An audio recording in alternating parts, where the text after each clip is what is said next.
அனைவருக்கும் வணக்கம். நாம் இன்று பார்க்க உள்ள காணொளி விநாயகர் சிலைக்கு விநாயகருக்கு முன்னாடி ஆடு வெட்டும் ஒரு அதிசயம். ஆம், முனீஸ்வரனாக இருக்கக்கூடிய தெய்வம் திடீரென்று விநாயகராக மாறி ஆடு பலி கேட்கும் ஒரு அதிசய கோவில்.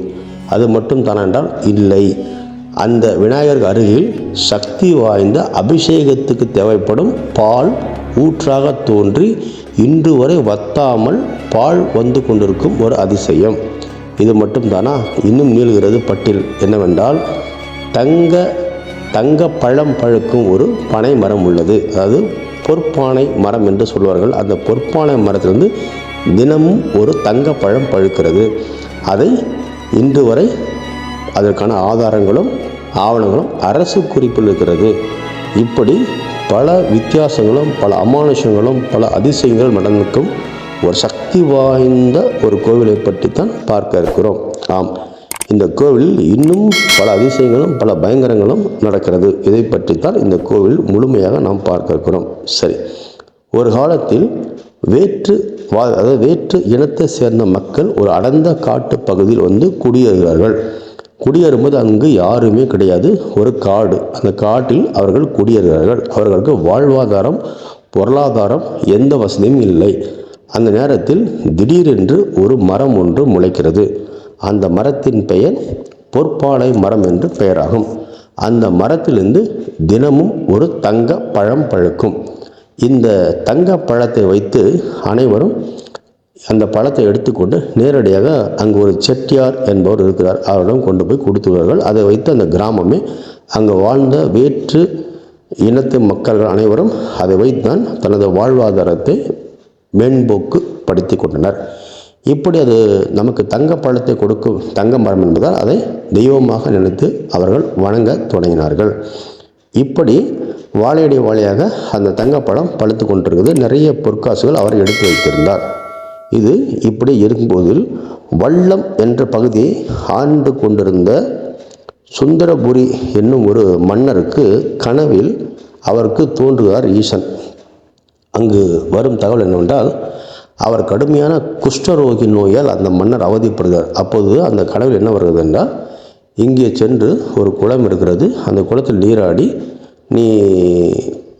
அந்த நீராடி வந்தால் உனக்கு குஷ்டரோகி நோய் தீர்ந்துவிடும் என்று அவரிடம் சொல்கிறார்கள். அவரும் அதன்படி அங்கிருந்து வல்லம் பகுதியிலிருந்து கிளம்பி வந்து அந்த குளத்துக்கு வந்து சேர்கிறார். அந்த குளத்துக்கு அருகில் தான் இந்த தங்கப்பழம் பழுக்கும் அந்த தினமும் ஒரு தங்கப்பழம் விடும் ஒரு மரம் என்பதை அவர் அறிந்து கொள்கிறார். அதன் பின்பு விவரங்களை கேட்டறிந்து இந்த தங்கப்பழம் பழுத்த அந்த தங்கம் அனைத்தையும் செட்டியாரிடம் இருப்பதை தெரிந்து கொண்ட அவர் மீண்டும் அந்த செட்டியாரிடம் அனைத்து பழங்களையும் பெற்றுக்கொள்கிறார். பெற்றுக்கொண்டு தான் காண வந்த தெய்வத்தை பார்க்க முடியவில்லையே என்ற ஏக்கத்தோடு அவர் அங்கேயே கண்ணீர் மழக அமர்ந்து ஒரு தியானம் செய்து அங்கேயே ஒரு கோட்டையும் கட்டி அங்கேயே அவர் தங்கி விடுகிறார். ஏற்கனவே அந்த தங்க மரத்திலிருந்து வந்த தங்கப்பழம் அனைத்தையும் பெற்று அனைத்தையும் அந்த கோட்டையிலே அவர் வைத்து விடுகிறார். அந்த பூட்டப்பட்ட அனைத்து தங்க பழங்களையும் வைத்து கோட்டையை உருவாக்கி 4 திசையிலும் 4 தெய்வங்களை காவலுக்கு வைத்து அவர் அங்கே தங்கிவிட்டார். அப்படி மேற்கு வாசல் வழியாக வந்தவர் தான் முனீஸ்வரன் ஆவார். இப்போதுதான் நாம் கதைக்கு வருவோம். இந்த கோவில் எங்கே இருக்கிறது, எந்த மாவட்டத்துடன் கண்டுபிடித்து விடுவோம். புதுக்கோட்டை மாவட்டம் பொற்பனக்கோட்டை அருகே உள்ள மேலக்கோட்டை முனீஸ்வரன் ஆலயம்தான். நீங்கள் புதுக்கோட்டை மேலக்கோட்டை முனீஸ்வரன் கோவில் என்று கூகுளில் டைப் செய்தால் தெளிவாக அட்ரஸ் லொக்கேஷன் வந்துவிடும். அந்த கோவிலின் வரலாறு தான் நான் இவ்வளவு நேரம் தங்களிடம் சொல்லியதாகும். அந்த கோவில் அப்படி ஒரு சக்தியாக இருக்கிறது. இன்று நாம் பார்க்க இருக்கக்கூடிய சம்பவம் என்னவென்றால், அந்த விநாயகராக இருக்கக்கூடியவர் முனீஸ்வரனாக மாறுவதும் முனீஸ்வரனாக இருக்கக்கூடியவர் விநாயகராக மாறுவதும் தான் இங்கே ஒரு அதிசயமாக இன்றளவும் நடக்கிறது. விநாயகராக மாறும்போது கிடா வெட்ட சொல்வார், முனீஸ்வரனம் ஆகும்போது பால் அபிஷேகம் ஏற்றுக்கொள்வார். இந்த முனீஸ்வரனாக இருக்கும்போது அனைத்து இடத்துலையும் தெரியும், முனீஸ்வரனுக்கு ஆடு கிடா வெட்டுவது வழக்கமாக இருக்கும். ஆனால் அவர் முனீஸ்வரனாக இருக்கும்போது பால் அபிஷேகம் பெற்றுக்கொள்கிறார். அந்த பால் ஒரு ஊற்றாக தோன்றி ஒரு ஆறு போல ஓடி அந்த பால் அபிஷேகம் செய்வதற்கு மட்டும் வற்றாமல் இன்றளவும் பயங்கரமாக அந்த பால் வந்து கொண்டிருக்கிறது. அதை இன்னும் இந்த நிமிடமும் இப்போதும் சென்று நீங்கள் அதை பார்க்கலாம். இப்படி பிள்ளையாராக மாறும்போது கிடா வெட்ட சொல்கிறார். அதிசயமாகவும் அமானுஷ்யமாகவும் இருக்கிறது. இதை நீங்கள் சென்று தரிசிப்பதற்கு உங்களுக்கு கண்டிப்பாக உங்களுக்கு பிராப்தம் இருக்க வேண்டும். இது மட்டும் இல்லாமல் மிகப்பெரிய சக்தி வாய்ந்த ஸ்தலமாக இது கருதப்படுகிறது. மாந்திரிக பிரச்சனை, பேய், பிசாசு, ஏவல், காத்து கருப்பு போன்ற விஷயங்கள் இருந்தால் இங்கு இந்த இடத்துல வளையல் வேண்டிக் கொண்டு வளையலை பிரார்த்தனையாக செலுத்துவார்கள். வளையலை ஒரு வளையல் காப்பு போல கட்டிவிட்டால் சகல தோஷங்களும் சகல மாந்திரிக பிரச்சனைகளும் தீர்ந்துவிடும் என்பது அசைக்க முடியாத நம்பிக்கையாக இருக்கிறது. கடன் தொல்லை, ஏவல் தொல்லை, மாந்திரிக பிரச்சனை தீரும் என்பது ஐதீகமாக இருக்கிறது.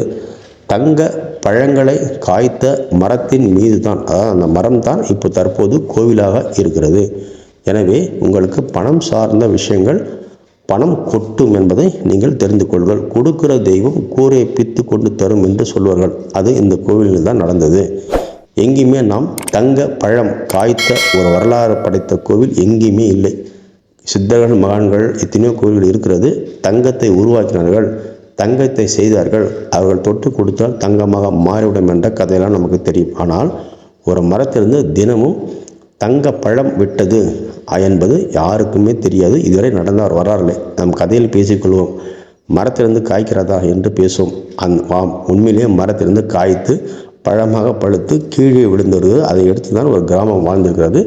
அதை ஒரு மன்னர் பெற்று அங்கே தங்கி அனைத்தையும் மறைத்து வைத்து ஒரு கோட்டையாக வாழ்ந்த ஒரு வரலாறு தான் இந்த கோவிலாக இருக்கிறது. நீங்கள் சென்று தரிசனம் செய்துங்கள். செல்வமும் செல்வாக்கும் உங்கள் அதிகரிக்கும். எந்த நாளில் போகலாம் என்றால் எல்லா நாளும் போகலாம்.